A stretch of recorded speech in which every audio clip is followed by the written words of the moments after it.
Hi, I'm Adnan Mahmutovic, and this is Love and Its Discontents podcast. It is a great pleasure to welcome Professor Dr. Sarah Cramsey. She is the Special Chair for Central European Studies at Leiden University, an Assistant Professor of Judaism and Diaspora Studies, and Director of the Austria Central Leiden. She's a historian of Central and Eastern Europe, the global Jewish experience throughout historical time, and the significant Jewish diasporas unleased from the lands between Berlin and Moscow as a result of the Holocaust, World War II, and post-war events.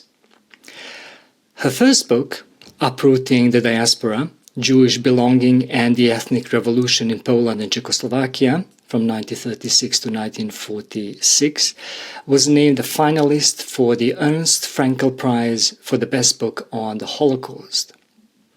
Her second book is forthcoming with Indiana University Press and is called The Other Holocaust, Care, Children, and the Jewish Catastrophe.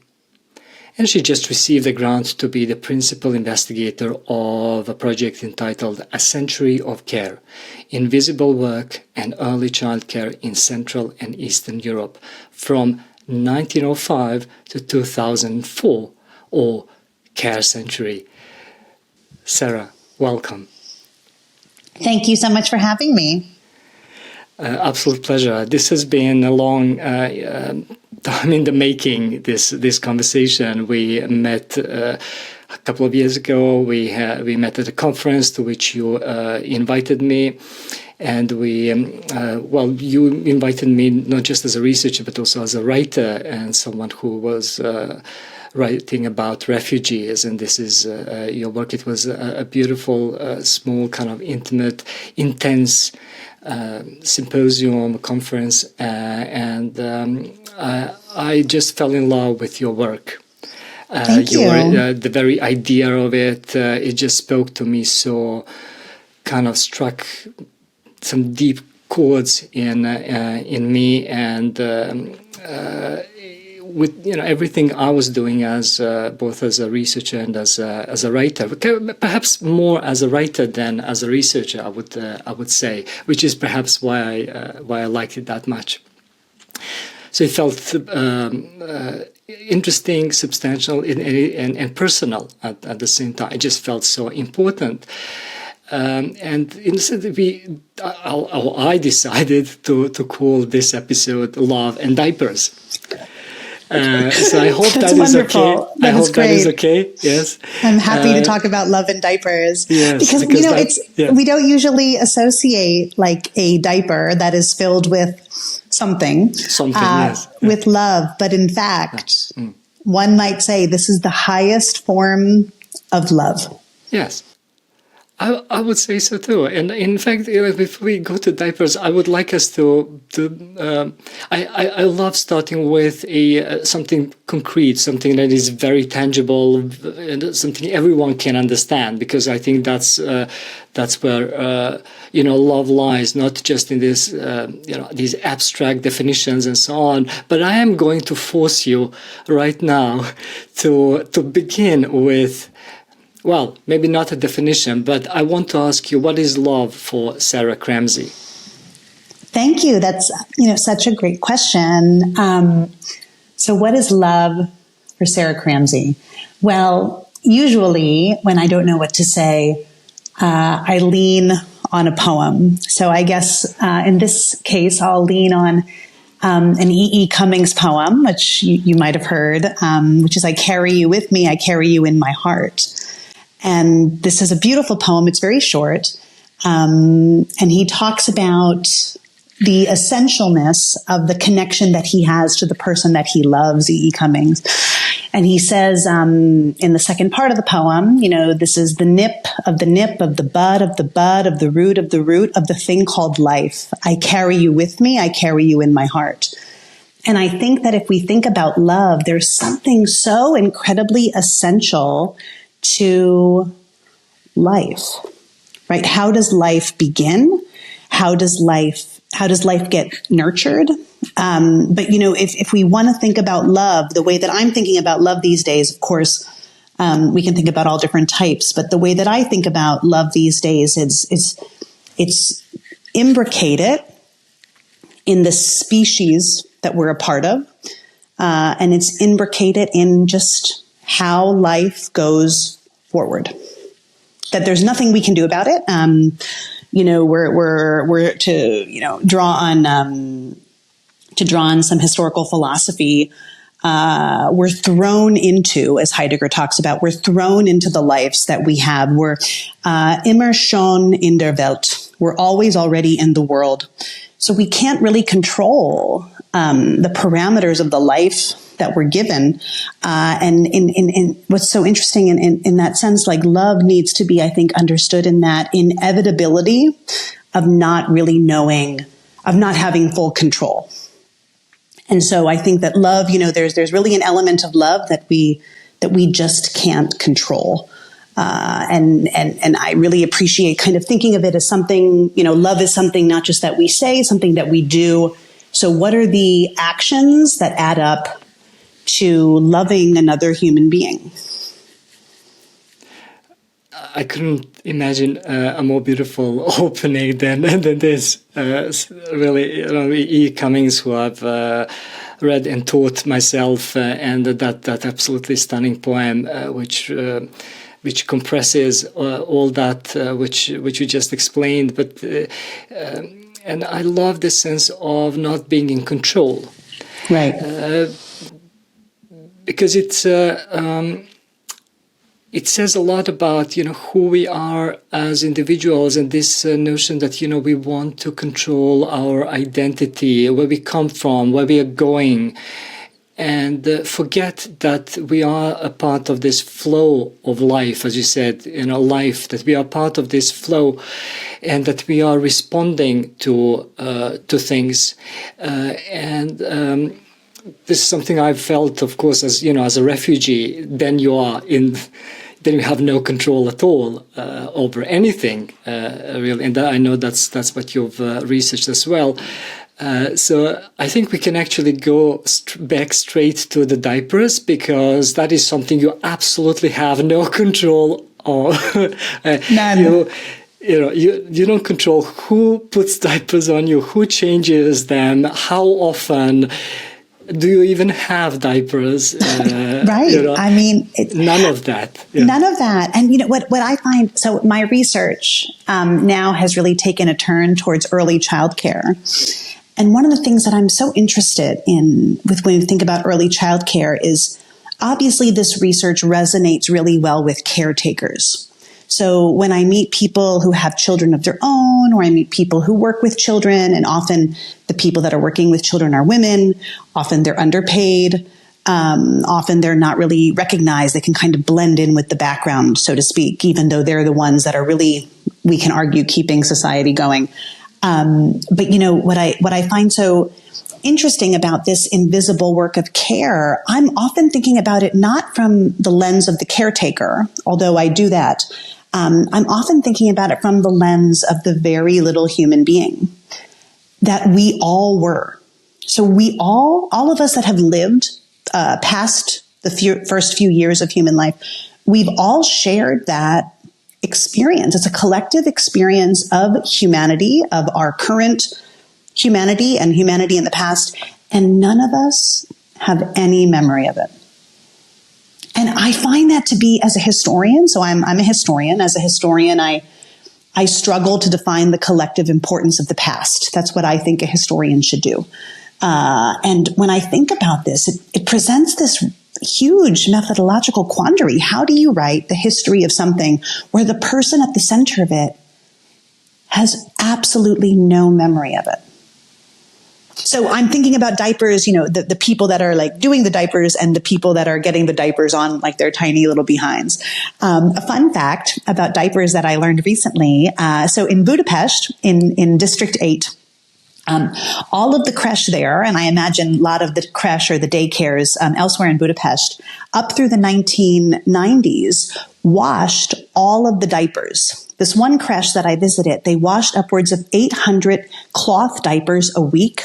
And that also means that people didn't necessarily have, washing machines in their apartments. So people were bringing the diapers from the weekend. So the daycare becomes a place not only where you kind of handed over your child, literally, and you would often hand your child over naked because there would be like certain things that they would put on the child when they got to the daycare.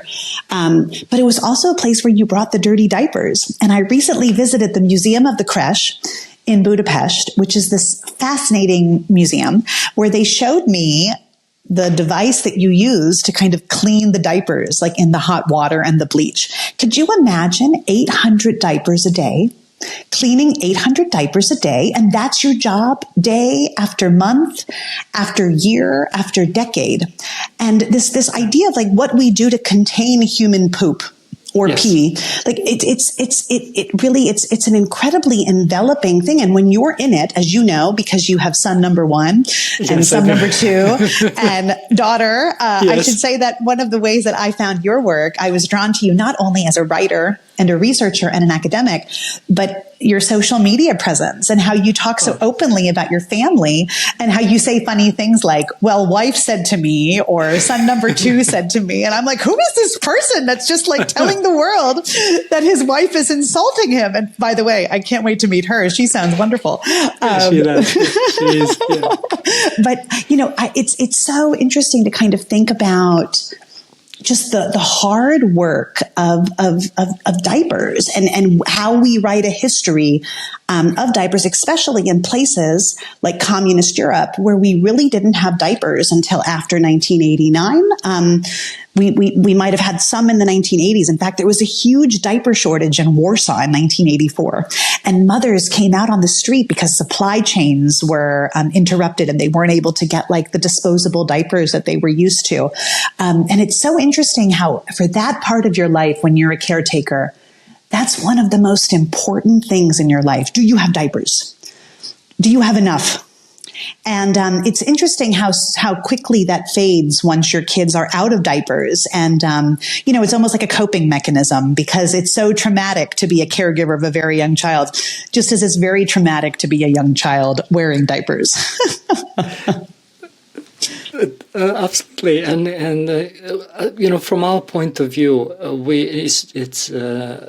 we don't just forget about those facts. We also don't understand what diapers looked like 50. I mean, you're saying in the 1980s, or World War II.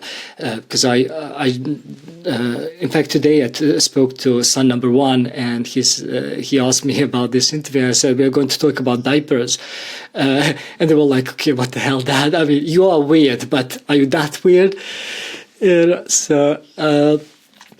So I explained, and then he asked, "Well, what did diapers look like?" Great question. Great question. Yeah, because all they know, what they look like now. The disposable diapers, you put them on, you take them off, you throw them away. But this process that you talk about is quite different. So there's caregiving, even if with disposable diapers, which is luxury. But when you have a process where you have to really remind yourself constantly, this is something you need. It's not something you can be without. You can't just take your kid outside like a little dog and you're just like, okay, poop now. And then, bring it back in. Right. And so you have that, the structures, the mechanisms of life, which are at the same time so in your face, there's such a huge presence in your life, and especially like if you have families that you have constantly have children, but even if you at the same time that it's so visible and invisible. Mm-hmm. It's right. That is that paradox that it's like you cannot not see it and feel it. And smell it, all you use smell all it, the very senses. Important. Yes, all senses are included in this. Well, hopefully not taste. hopefully not taste, but who knows? If a kid pees in your face, you are bound to. Well, this, as you know, this happens, I think, a little bit more so with little boys than with little girls. But it does. Yes. But no, you're so right, Adnan. This is one of the things that really drew me to, the topic of early childcare. And, I think one of my teachers is the great cultural historian Tom LaCour, who has done lots of interesting work from the history of Sunday schools in Britain to the history of masturbation to the history of the dead body. And he taught me that the great historical questions are the ones that could be asked of human beings at any time. Any time from, the beginning of our evolution to Homo sapiens, right? So what does it, any time in any place, this is something that people relentlessly are having to deal with, because I can't think of any parent who I've ever met who hasn't looked at their baby after it's been born and stared at it with a mixture of love and wonder and fear and said, how am I going to keep this thing alive? How am I going to keep this thing alive? Which is why I sometimes think that the history of early childcare should belong to non-human history. It's almost closer to animal history than it is to the history that we think of, because when we think about what it means to be human, right? What does it mean to be like a functioning, rational human being? Obviously, babies don't really fit into that because, I'm sure you've seen these videos. Maybe you've seen a giraffe being born. The little giraffe calf can walk right away. This is not the experience of human beings. And I find it so fascinating, especially my students who are wonderful.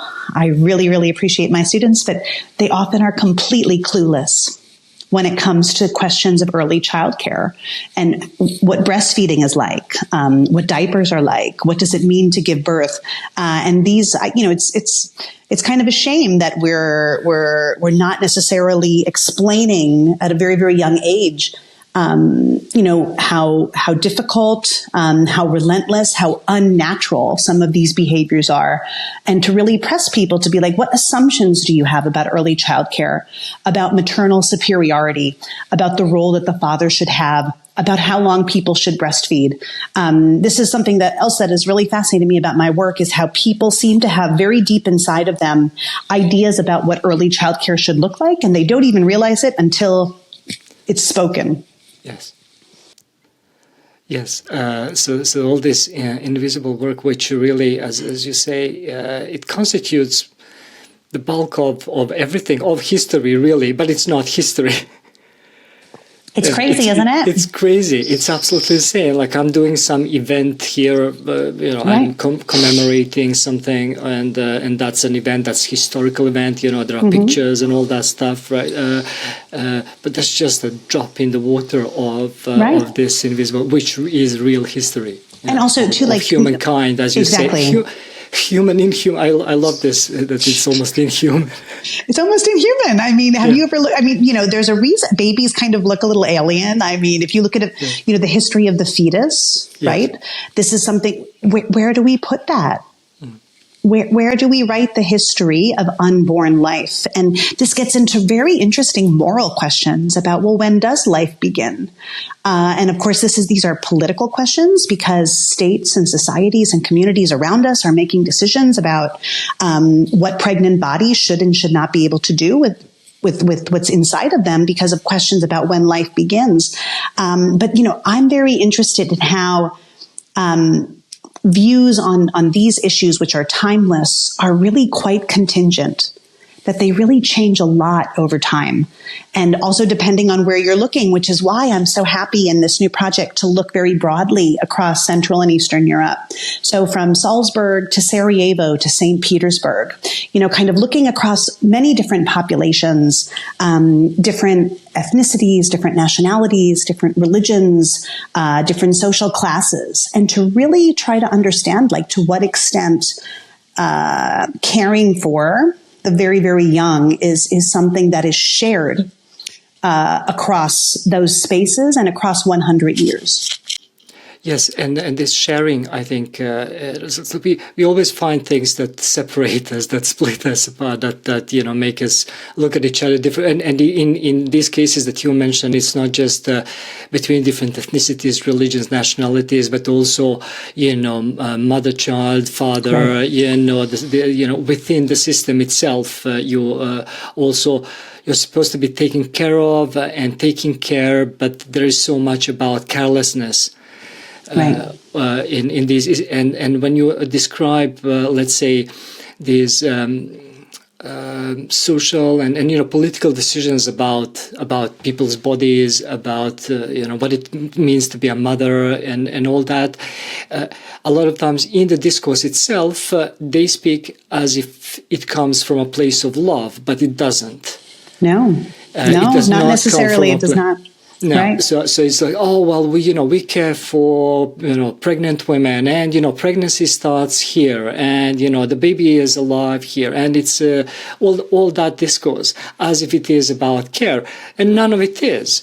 Right. What do you know? What the body cares about? So because there is also, it's not just your as a person caring for, but your body cares in a way that you're not aware of. I mean, this kind of involuntary, unconscious way of being that you mentioned, that you are exposed. You are not in the driver's seat, really. Well, and it's also interesting. I mean, maybe this is something that, because there's research that has been done about how the brain of the father changes throughout pregnancy and in the initial months of bonding. But, Lucy Jones has this wonderful book called Matrescence, which is this new book, which talks about how a woman's body changes when she is pregnant. For instance, did you know that the shape of your eyeball can change after you've been pregnant? So I have astigmatism. So my eye is special. What can I say? I have very special eyes, and they need to be measured in many different ways for me to be able to wear contacts. And the shape of your eyeball can actually change during pregnancy. And I thought I was losing my mind because I was putting my contact back in and it was literally not congealing on my eye like it did before. But once a woman becomes pregnant, even if that pregnancy is not carried to full term, there are imprints of that event in her body for the rest of her life. And, so this kind of gets to back to this word natural. Right? What is natural about giving birth, or the natural childbirth movement, or how naturally you should be able to breastfeed or not breastfeed, or, how is a child's behavior, right? How are they natural, or how are they kind of outside, any kind of norm that we might have, right? New parents are obsessed with what's the norm, right? My child, how much do they weigh? Or when we think about prenatal testing, right? Is my child ticking the right boxes? And this leads some people to make decisions about whether or not to bring the pregnancy to term. And I'm fascinated, just as in my first book, I was really interested in the idea of what is indigenous. How can people be indigenous or belong to a group or a territory? I became very interested in also this word diaspora. When we talk about a diaspora, how long does someone have to live somewhere before we say they're not a diaspora? Right. So I was very interested in my first book with questions of indigeneity, of belonging, and how those change sometimes quite drastically over a short period of time. In this work, I'm very interested in this idea of what is natural. So what is a natural way for a parent to relate to their child? And this is, in fact, where some of the research that's being done right now on postpartum depression is very, very helpful and useful, because we're beginning to get a sense of, too, how women's voices in the medical record aren't necessarily as clearly represented as they could be, going all the way back to Freud and his ideas of hysteria, which were often related to issues that women were having with their period, with menstruation, with ovulation, with some of the things that happen in your brain just because of hormones and things like this. And this is something that I was really fascinated when I became a mother. I became a mother later in life. I had 3 pregnancies. one ended in a miscarriage. So I also have that experience too, to kind of keep in my wheelhouse. And it was very interesting to see how my body did and did not react in natural ways when I gave birth. And I often wondered, would it have been different if I gave birth when I was 18 versus 36? Like, would that have made some kind of a difference in the way that, would it have been different if I wasn't worried about, my career and what would happen to my career during the maternity leave? But these questions about what is natural and also how they kind of interact with inherited cultural values or intentional religious practice. As a historian of religion, as one of my subspecialties, I'm very interested in that. Yes, and I'm fascinated.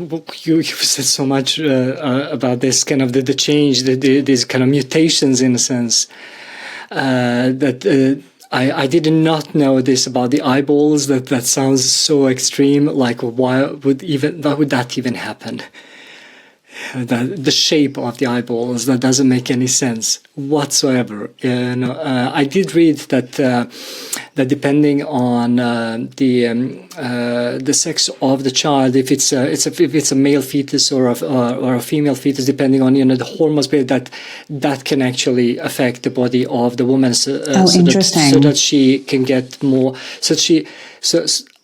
I think the article I read stated that you can find the male genes, the male chromosomes, that her DNA can change after carrying a male child. Oh my gosh. And I don't know how that works. I didn't go deep into that science, obviously. I'm a humanist, right? So I don't know that well, but it was fascinating to hear something, because that's quite a substantial change. Right. Yeah. No, and also too, this gets into other very interesting questions about, how you raise male children versus female children, and, the kind of social, the social assumptions that are embedded in some of the ways that we even talk about and talk to very, very young children. And as someone who has like 2 daughters, I'm like very conscious of this. But at the same time, what's crazy about being a child and then having your own children is the fallback. You so easily can fall back into patterns that your parents might have had. And that's really telling to see that happen. And also a little scary, because again, it's not about what you can control, as you were talking about earlier. It's like these quote unquote natural instincts or these immediate reactions. And, in terms of like when we think of love and we think of, sometimes I think that a good way to think about love is to think about kind of restraint, holding back when you feel like you could kind of unleash something that's not so nice. David Foster Wallace, in that wonderful graduation speech that he gave, This Is Water, he talks at the end of that speech about like what love really is. And he said, it's like doing countless minuscule things that are really, really difficult to do day after day. Like just, getting up in the morning and cleaning the coffee pot because you know that your partner does not clean the coffee pot. And in order to have coffee, you have to clean the coffee pot. It's these kind of countless things that you have to just dig in deep, and say, accept and appreciate, really, because I remember becoming a father. I loved changing diapers so much. I wouldn't let anyone do it. I just, I could get really angry with my wife, when she was doing it, and like she wouldn't, she didn't wait for me. Like, couldn't you wait 5 minutes? A little bit of shit is not going to harm the kid. Let me do it. And for the longest period, in fact, the kids wanted me to wash them until, of course, it became embarrassing. I'm so interested. Could I ask you a question about that? Yes, because, please. Was that like because I sometimes feel bad for, like people in the relationship who aren't like the breastfeeding parent, or, was that a way for you to kind of establish a connection with them, that was kind of your time, like your task with them versus your wife, who was probably more used to kind of feeding them. Other things. Well, or just Yes. because they're this is what's so fascinating about anything that we want to say about like equality and social equality and the right of women to work and paternity leave. At the end of the day, the mother's body does things that the father's body cannot. Or in same-sex relationships, right? If we're looking at two women, like the woman who is producing the milk, and I suppose I can imagine that there would be a situation where both parents could do that in a same-sex female relationship. But it's so I think sometimes I feel for like the partner who doesn't have that relationship that's so dependent on this is what the baby needs to do to stay alive. It must be very hard to like not have that same obligation, I guess, in an equal partnership. I agree, absolutely. But I'll first, I want to say something about this. When you mentioned breastfeeding, because we assume that is natural. We do. But it's not. It's not. And having this experience with all my children that breastfeeding did not, because they were born through a cesarean, all three of them. And of course, these natural processes don't really kick in, the body doesn't send the right signals and all those things. So breastfeeding becomes an undertaking, it becomes like a huge project. For the mother, but also for the father in this case as well, and so that's of course one of the difficulties. But of course, sometimes the postpartum depression and things like that that kick in. There's just so much that can happen, and each pregnancy is different. I don't know if I don't think I really thought about this rationally. It was just an instinct. That this is my thing, that this is mine, don't touch this. Right. And I don't know where that came from. And again, that's this involuntary thing. Where does this come from? And, I'm discovering something about myself. In that, especially because, in the case of our first child, son number one, because he was, after a long labor, he was born through a cesarean in order to be saved, right? In order not to die. And then what happens is that, of course, the mother wife is exhausted, she is knocked out, and I'm the one holding him on my chest. Right. And she has major abdominal surgery, so she can't exactly. And that means that in a sense, from the beginning, I'm doing some things that would be her thing. It would be not, I don't mean obligation, it would be the most natural thing that she's the first one to do it. Right. And here I'm in the position of doing it, except that I'm not breastfeeding, I'm not doing any of that, but I'm doing some of these other things, this caretaking.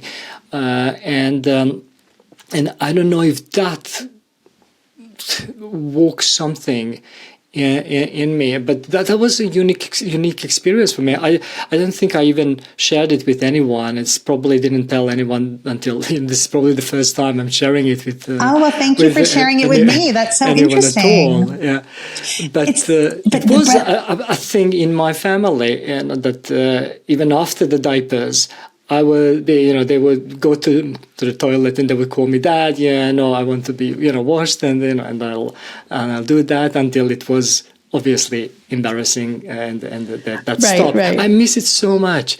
That's I wonderful. Miss it so much. Yeah. Well, Jerry Seinfeld always said, what's great about having kids? They're the only people that when you knock on the door, when they're sitting on the toilet, they'll be like, yeah, come in. Yes. Could you imagine going to your friends, knocking on the door and they're like, leave me alone. And the kids are like, nope, just come in. Yes. That's crazy. That's absolutely crazy. Yes. Oh my God.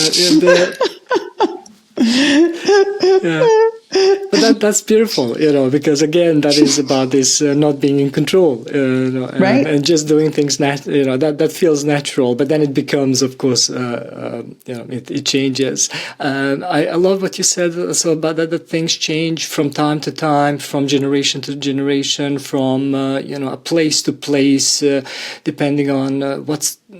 If you are in a normal place like in Sweden, we are, and we have childcare, and we have pretty much everything under the sun. We are kind of famous for our childcare. In fact, wife worked in a daycare for many years. Oh wow, I didn't know that. She did for many years until she got burnt out and had to quit. She missed it a lot, but it was just like way too much. It was so intense. Well, it is intense. Yes. So that care taking is a part of her life professionally.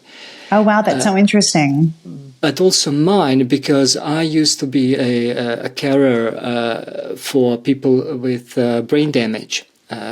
So I worked for 13 years. In a sense, that was one of my first jobs that I got when I became a refugee. So in those first years, at first, I got to help this young student who was blind. So that was one of those things, and then I got a job to care for an older Swedish man, and I stayed with him for 11 years until he died. And then 2 more years with another younger guy. Wow! So you can imagine. So him dealing with diapers and dealing with diapers and shit in my life has been a long process. So it's only recently, in a sense, that I've stopped doing that. I'm looking forward to having grandchildren, though, and going back to that. But seriously, so it's not just children, but also having experience of someone being, in fact, a young adult, but being helpless. And you have a team of people who are constantly around you. Your body is exposed to them, and they do it professionally. But is there care? Is there love in that work? And should there be love, or should it be done just like mechanically? And if you're older. Again, we get into this period in our lives when we might have to wear diapers again, and so my experience with older people changing their diapers and the way they are kind of embarrassed, but then also really grateful, because for them, they are, unlike children, they are aware of that. So throughout life, there can be stages in which diapers kind of follow us through our lives, and my experience with diapers, from small children to young adults to old people, so I see a whole span of a human life in diapers, so to speak. Well, I don't know how else to say. Our lives are bookended and punctuated by care. And we can also have major medical emergencies at any point in our life that forces us into, that type of situation where we are reliant on other people. Like it's very humbling to think about, not only, the first few years of your life, but also what might be waiting for us. We don't know. And this is, my big lesson as a historian that I'm able to impart to anybody at any time, which is, you think things are good or bad right now, just buckle up. Because as Stefan Zweig wrote in South America, thousands of kilometers away from Salzburg, where he was, one of the most popular novelists in interwar Austria. And so he was forced to leave because he had Jewish ancestry. He's writing this beautiful book called The World of Yesterday. And he wrote in it, it remains an irrefragable law of history that men are denied an awareness of the great trajectories that are going to determine their lives. And, I think, it's so touching to hear you talk about the work that you were doing, this care work. I hope it was not underpaid. I hope it was not taboo, but usually those jobs are. And we see, like in the United States, where I'm from, a real crisis. And we also see it in other countries, countries where politicians will talk about not wanting migrants, knowing full well that the people that are doing most of this care work are coming often from a migrant background. And it's shocking and horrifying to think about, also too, that kind of, I think, imagine if the people that were helping these people that you were helping, or if your wife, when she was working in the daycare, imagine if our society paid them more than they paid anybody else.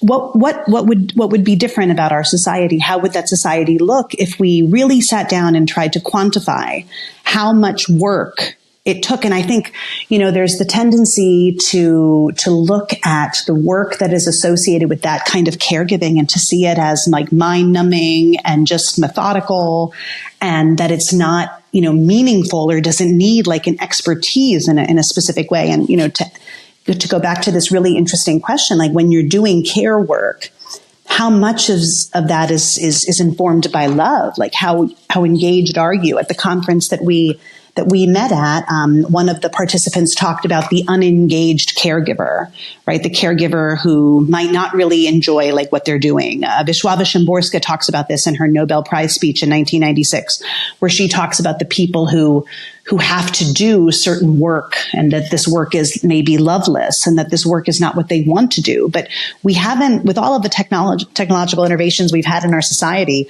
right? We've put men on the moon.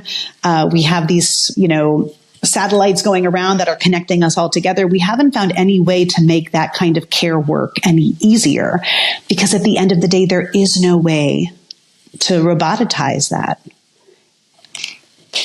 It's the flesh. It's the work of the flesh. So Jill Lepore, a historian at Harvard who did a lot of work on Benjamin Franklin, the American revolutionary, and then she turned to his sister, who ended up like taking care of Ben's parents as they aged, and she lost a few children in childbirth. This is in the 18th century in the United States, when it was still both a colony and then later when it was independent.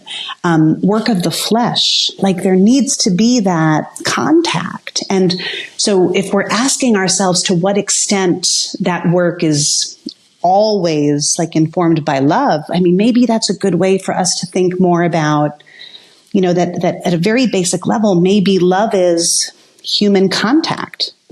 That like love is just the touching of two foreign bodies, right?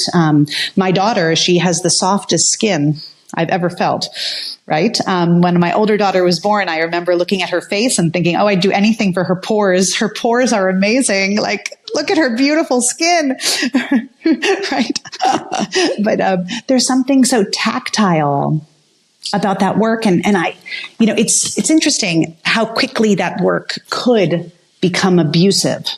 If you wanted it to. If you wanted it to, yes. And I think so that restraint, maybe that really is the definition or a definition of love. That you're not doing what you could do to a helpless person. Exactly, because there are so many things that could provoke you into doing something bad. Right. From shit smells bad and you go, oh, right? But you may even restrain yourself from doing that. Right. So it can be even that subtle that you are, the child is not going to know, right? Whether or not you went, smells nice, or you're like, right? They won't know, they don't care, right? Right. So they're blind to that, but you restrain yourself and show like, oh, I'm not going to show how bad this smells, and especially in a situation where like you're taking care of someone who is not your child, where you don't have that, let's say, natural instinct that is where you again you have to restrain yourself and not show that you're disgusted, that this and with time, in my experience, you lose the sense of disgust. Right. It still smells bad. Right. But you don't have that reaction. So they're already there on that kind of subtle level. There is restraint. Right. Let alone if we are angry, we haven't slept well. Right. Most parents fit into this, right? Not having slept a lot. Hormones, running amok Right. in your body, and you just describe, what can happen to female bodies, in a sense, male bodies as well, the bodies of the fathers as well, but Right. especially female bodies. And there are a million reasons why you could do something bad, but you're not. And same things with what you said about, why don't I just take that, that coffee pot that was left dirty and just throw it into the wall like every single time? I don't, right? Yeah. So I love this idea that it is restraint. Love is about restraint, right? That it needs to, like, it's, but that again, it should, to what extent is love? So it's but love is both an emotion and it's a habit. Yes, habit, please. That's I just think that, I think that's one of the things, if we think about, and also too, over the course of our life, how our idea about like what love is changing, or that we're kind of privileging certain things. Like if we're dating somebody when we're 16 versus like when we're married to somebody when we're 36, right? We might have different ideas about like what we want our loving partner to do. But, there also is one of the things that I love so much about my kids, I'm not sure if you ever did this, because I can't imagine you ever in emotional angst about this type of question, but perhaps you were. I spent so much of my 20s thinking, do I want to have kids? Do I not want to have kids? Do I want to have kids? Do I not want to have kids? And at the end of the day, I was asking myself the wrong question, because I should have been asking, do I want to have Salome? That's the name of my daughter. Or do I want to have Orly? That's the name of my second daughter. And now that I know them, like, it's a habit, right? Like there's a proximity to them, because I live with them, and my darling husband, right? So we live together, right? So, but there's something about getting used to somebody and then just like enjoying their company, for lack of a better word. And that's one of the things that I think is so nice about any kind of family that we want to create, because we can create lots of different families. And I think, when we think about like the caregiver who is breastfeeding a child who isn't her own because she's a wet nurse, right? And before the advent of modern formula, this is how we kept babies alive when their mothers did not produce enough milk to keep them alive.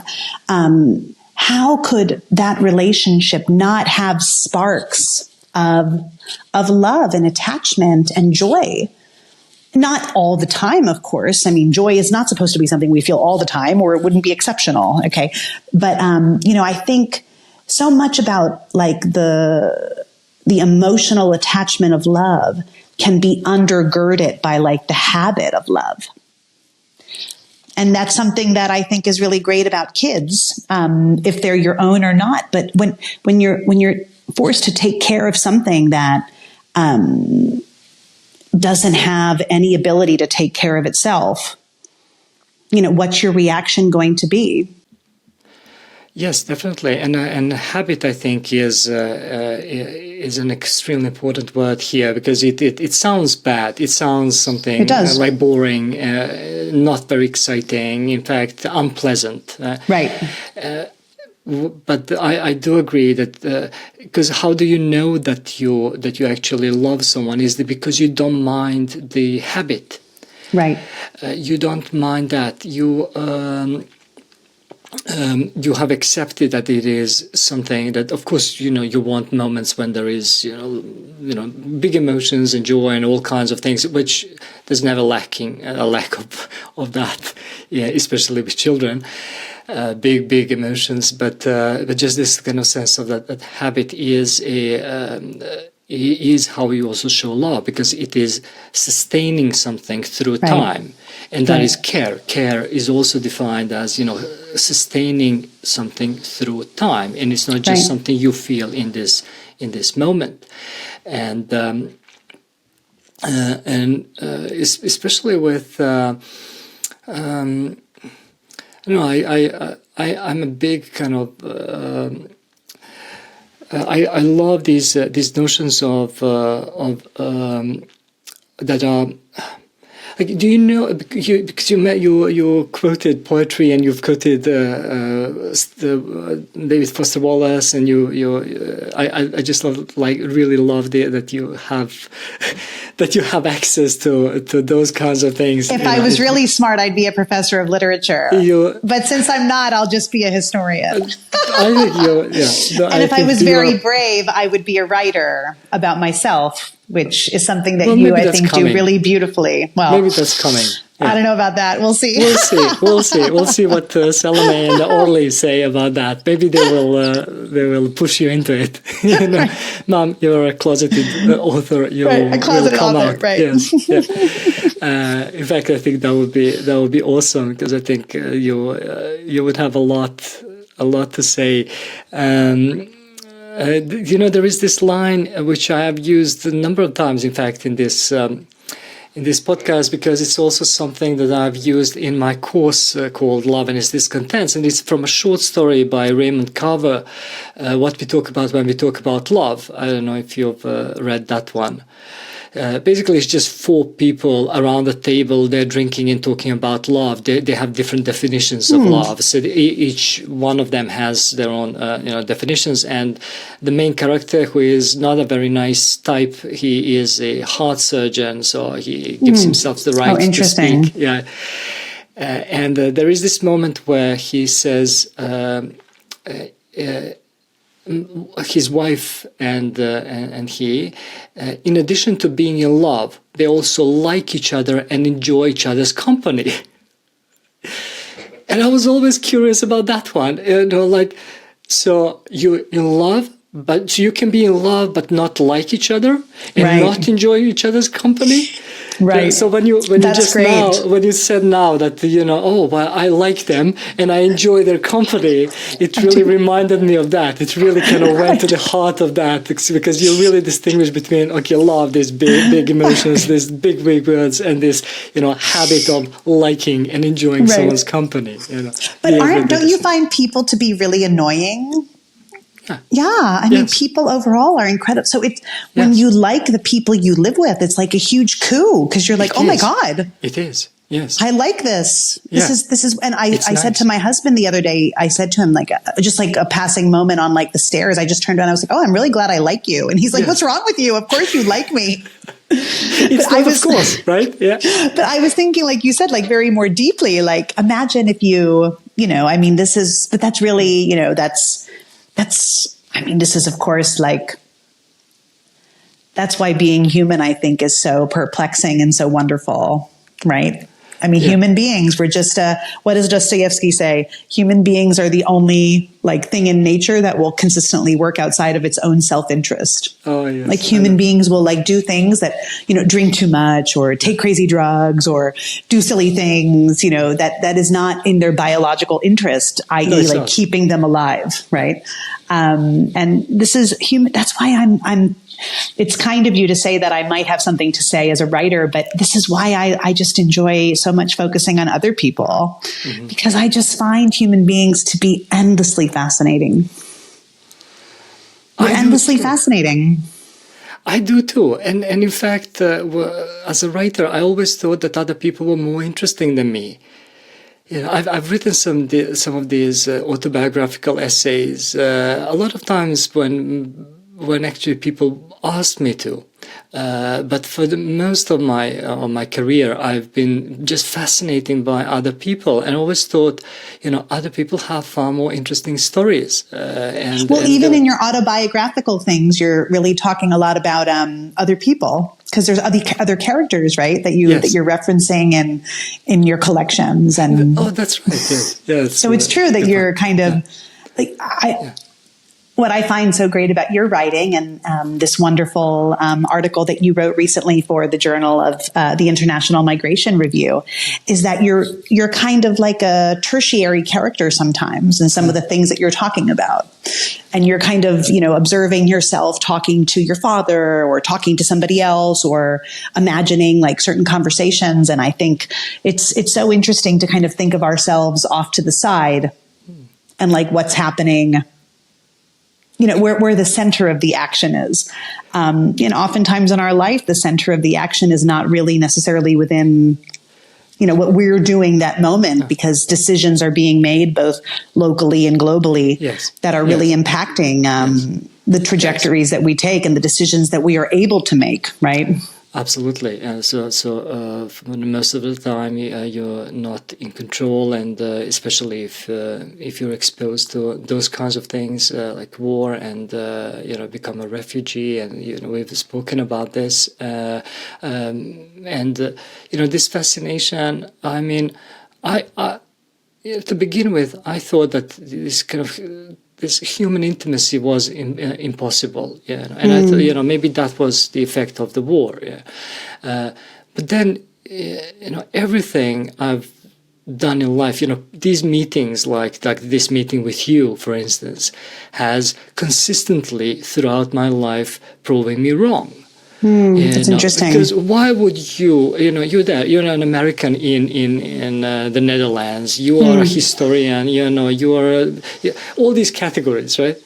Incredibly privileged. I've been incredibly privileged.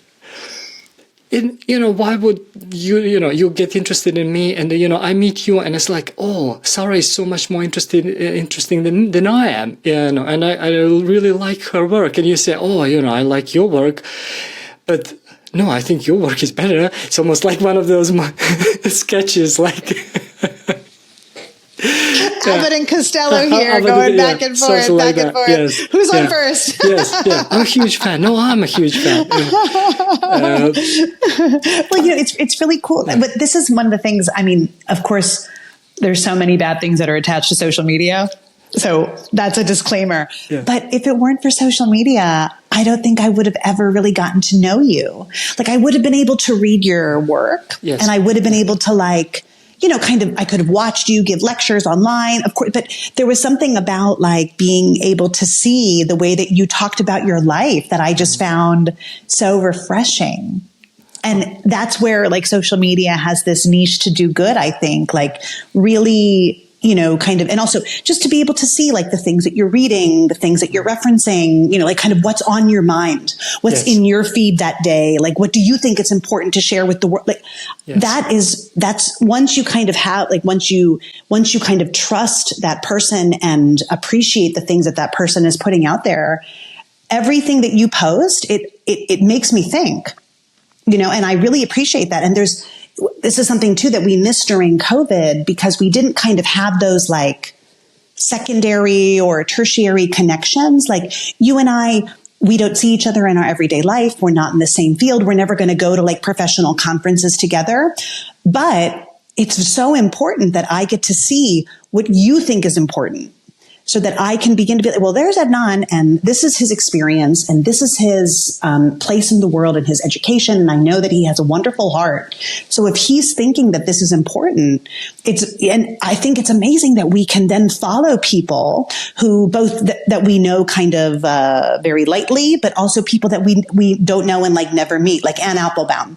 I'm always very interested to see the things that she posts about authoritarianism recently, just the people that I appreciate, looking to see what they're thinking about. It's such a good reality check for me to kind of get out of my own head, and that's what a kid is, by the way. That's what a baby is. You'll never feel less in charge of your body and in charge of your time than I think when you have either a very young kid or a kid who needs constant care. And it's amazing. There's no drug like adrenaline. I remember the first time I felt I could kill somebody, the first time I felt I could kill another human being, was when my daughter was 1 day old, and a very nice orderly came into her hospital room in New Orleans, Louisiana, and was trying to withdraw blood from her foot for some genetic testing that the state of Louisiana does. So we'll just bracket that. We'll leave that off to the side, because I'm sure we could talk about what we do to our children and the genetic testing that we take and what that means for ideas about whiteness or superiorities and blah, blah. I was in the bathroom and I heard my baby crying, and she was crying because he was pricking her with a needle, which is a completely normal thing to happen in a hospital. And my husband's like, "What's wrong with you?" And I'm like, "He needs to get away from her or I'm going to hurt that man." Yes. And I never felt that before. I never felt like I could actually jump on someone and injure them. Yes. But that's where like the hormones come in. And so in that way, there is something embedded in our bodies that is waiting to be unleashed, which is so incredible. It is. You didn't even know that, right? You surprised yourself. I had no idea. Yeah, exactly. No idea at all. I think that these moments of sharing these things, which I feel say a lot about us. This is one of the reasons why I kept doing this with social media. I always like, okay, well, should I keep it professional? What does it mean to keep it professional? But then, that's not me. It's not the whole me, because even the research I do and all the things that I do as a writer, as an activist, as a family man, someone who belongs to a community, all those things constitute me, and I felt like, okay, well, this was something I was testing, and I was sharing things, and in the beginning, my family were they were a little bit skeptical, of course. Oh, Dad, you're saying these things. Everyone is going to laugh at us. They will think we are ridiculous. And, well, you're a professor and you shouldn't be saying these things. But I felt the opposite. Like, if I'm going to be honest, if I'm going to be able to say anything substantial, anything deep, then I need to be open, like fully open. And if someone laughs and they think, you're ridiculous, you have nothing to say, well, whatever, I don't care. And what happened was, instead of what you were saying now, was this discovery that and this is one of the reasons I'm still using social media, especially in this way, and my family came to appreciate this, was that a lot of people were following me for that. That's so interesting. They wanted to see this kind of big picture. I didn't even know this until I was supposed to give a lecture. And I prepared, of course, and the person introducing me said, well, he is this and that, and, just, like I did with you in the beginning with, the CV, the books, whatever, all that stuff. And then said, well, what we all really like is just following this like sitcom that is going on Facebook. It's wonderful. And I think too, like for our students, what I've noticed, especially in light of recent political developments, our students, they just want guidance. They don't want us to tell them how to think. They don't want us to say that it has to be this way or it has to be that way. What our students want is they want to know what we're reading. They want to know what we're thinking. They want to know when we're confused. And they want to get deep knowledge from us when they can. So what kind of deep knowledge can I impart to my students? What am I really an expert in? And then explaining to them too, like, so this is what I'm reading.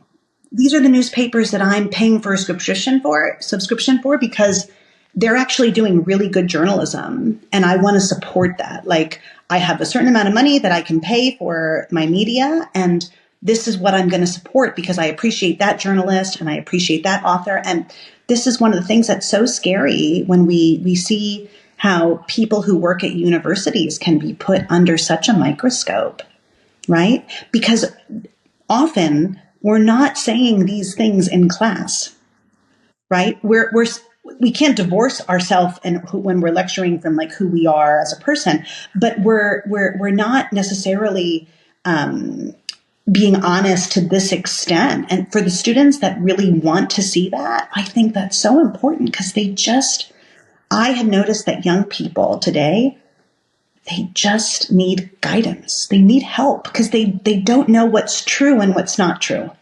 And I might not always know that either, but at least I can tell them, this is who you should listen to, and then listen to this person and see how they disagree, and then figure out like how you make sense of this. Because the issues that we're dealing with politically, with the rise of certain types of politicians who don't necessarily want there to be free speech, or if we're thinking about the war between Russia and Ukraine, if we're thinking about what's happening in Gaza or Israel-Palestine more broadly, what our students need is they need people who are honest with them. I can't tell you this, that, or that, but this is what I read to think more deeply about that. And hopefully then I can come up with where I think I stand.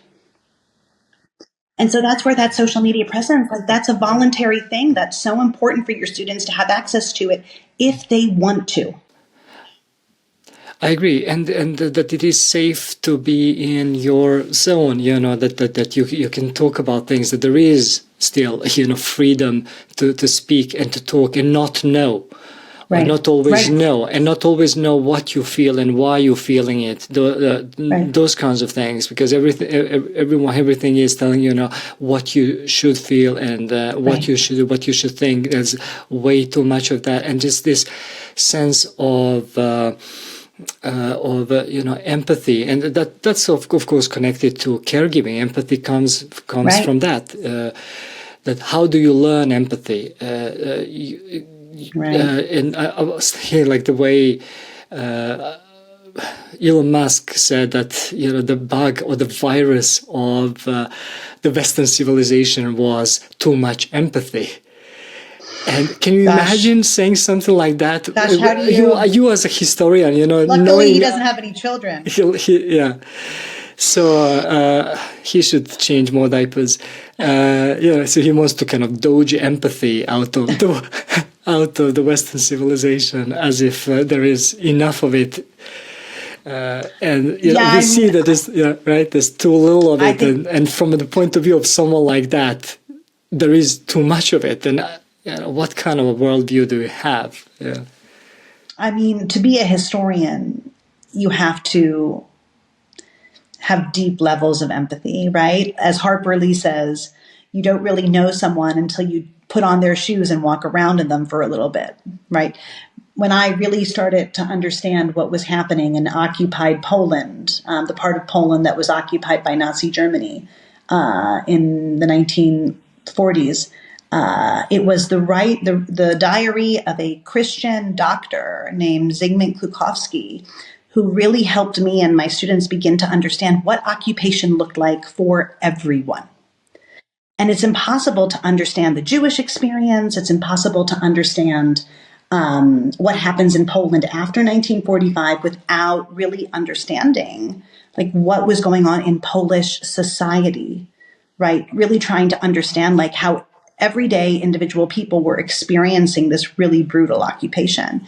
And it's really difficult to have the patience to kind of sit through a diary and read through it. It's very, very difficult to take yourself.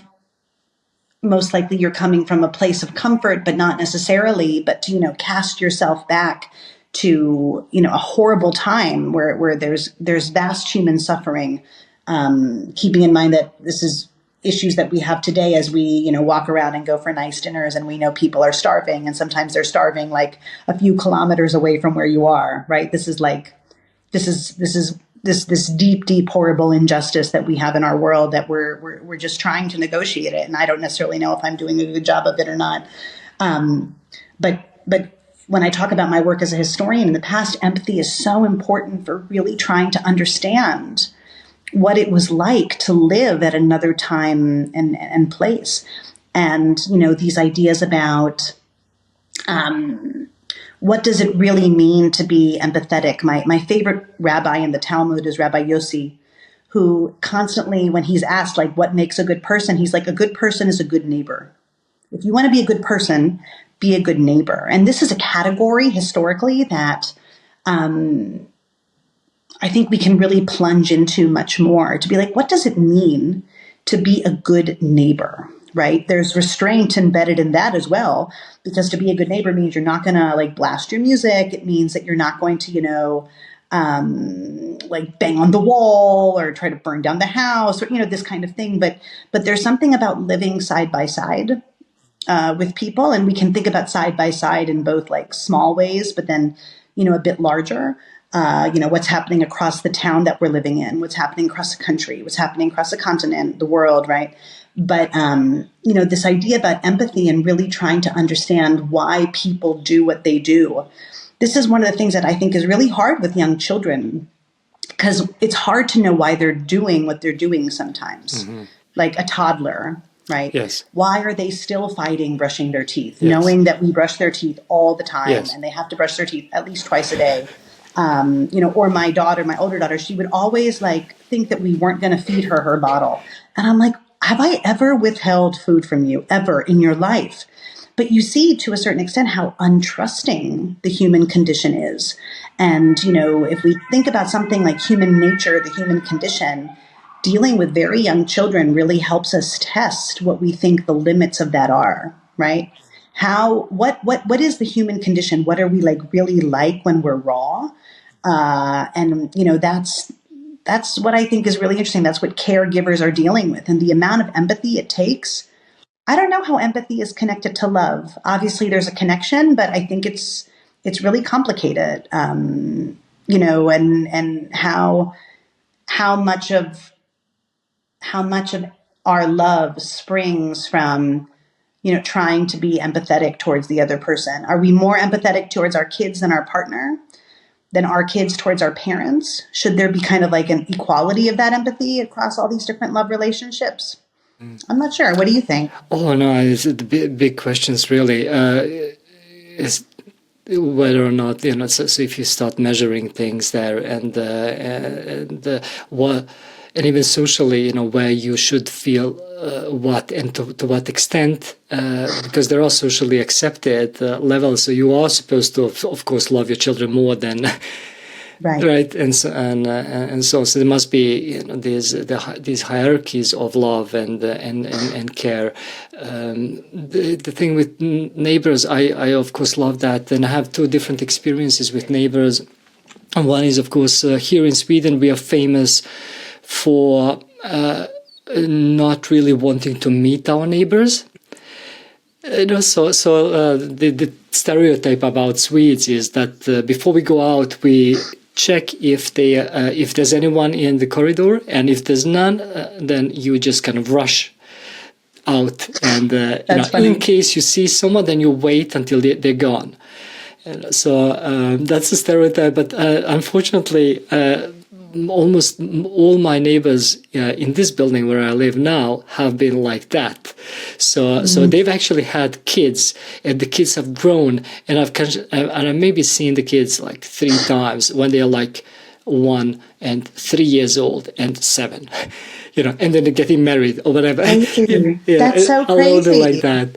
But in Bosnia, we have really great neighbors. They're taking care of our house, and sometimes they open the windows. They have our keys, and they open the windows before we come, and clean a little bit of really amazing. There are different. You see, as a Bosnian Swede, I'm a little schizophrenic when it comes to what it means to be a neighbor. So I want to be both ways. That's so funny. And one thing that you mentioned earlier, which I think is really interesting in terms of being a neighbor, but also caring and loving, is the wet nursing. I think, right? Because so interesting. Because that is such an amazing. It's not done so much now, and I almost wish we could go back, like make wet nursing great again or something like that. I know. Wouldn't that be interesting? Wet nursing is so, my sister and I were pregnant at the same time. And I said to her, if we lived like next to each other, you could breastfeed my child. Yes. And she's like, yeah, but we don't live next to each other, so I'm not going to do it. So, it would be great, because like we are almost, it's become almost like an extinct thing. And I don't know if you could, you would still like, oh no, I'm not going to bother anyone, and I'm not going to push myself onto this family and suggest. I mean, imagine you go like, I would like to breastfeed your kid. I mean, that would be a weird thing to say now, right? If you came to me and was like, okay, well, I have a lot of milk, I'll just breastfeed your kid if that's okay. Right. You No, wouldn't but, do we that. have like milk donation, so Yes. people like pump and then donate. But Yeah. I'm sure But not in that touch that you Bosnian, talked about before, that there right, is the intimacy, right, pumping out the milk and, depositing, that's still a bit, right. But I'm sure in Bosnian there's a similar idea that we have in like Czech and Slovak, which is to be a brother or sister, pomleche. yes, So a brother and what's interesting is that there are some ideas, some both religious and cultural ideas about what you can and cannot do then that's right. with those people, because the idea is that breast milk would have some kind of a special quality, right? That would, that would only be almost to be the equivalent of like inbreeding or incest if you're kind of being intimate with that kind of person. And I think it really kind of goes back to a time too when there was no alternative. So the rise of formula, just like the rise of disposable diapers in the 20th century, it completely changes care. It changes like what a mother is responsible for. It changes like what like costs. It changes because of technology. I mean, the technology of the diapers, there's the technology of like the baby bottle and the formula itself. But yeah, wet nursing is so interesting, especially when you see it across like religious or ethnic, presumed religious or presumed ethnic boundaries, keeping in mind that most people, when they're living in a society, there is some of this like neighbor aspect that you're just trying to make it through. I mean, keeping children alive is something that one could imagine all members in a society would be for, although we know that that's not necessarily the case. Yes, and in fact, what you say, I'm from a Muslim family, and in Islam, in fact, if you breastfeed someone like 3 times, you count as a real mother, like a biological mother, and you cannot marry her children. So that would be incest. So fascinating. So it's that strict, like 3 times. That doesn't sound like a lot, but it's, on that level. So you're quite it's like right. Beyond an emergency. Yes. Like you can imagine like once or twice because there's an emergency, yes. But the idea is that, okay, 3 times, that's 3 too times. much. Yes. And it's a habit, really right? You've done it like a couple, so it's already in the, it's stunning because, I mean, seriously, you would say that 3 times, that's just, a bottle of milk. You don't think like the quantity is that big, but here it's like a, I don't know, it's almost like just a biological, but also some kind of like a spiritual category as right. as No, well.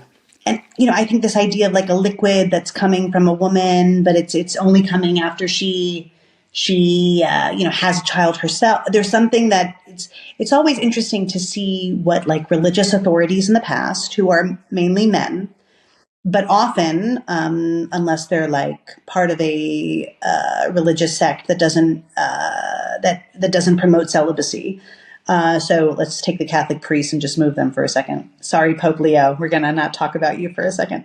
But they often have some of these religious authorities have a lot of knowledge about women and giving birth, or at least they think they have a lot of knowledge. Right. And it's always very interesting to see like what people think about these things and like what they think is best. Right. And that gets to this really, really deep part of my work, which is assumptions about maternal superiority. Like, what do we think a mother should be or shouldn't be? Oh, that is so beautiful. In a sense, we came back to that what we started with the.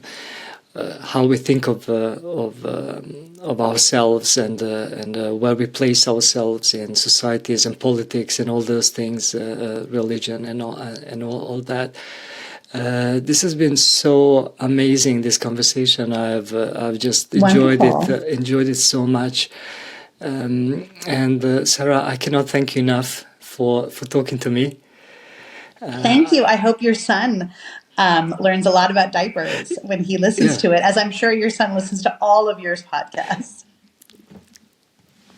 Let's not go there. Thank you so much for having me. Thank you I'm such a fan of your work. Thank you. And I'm yours.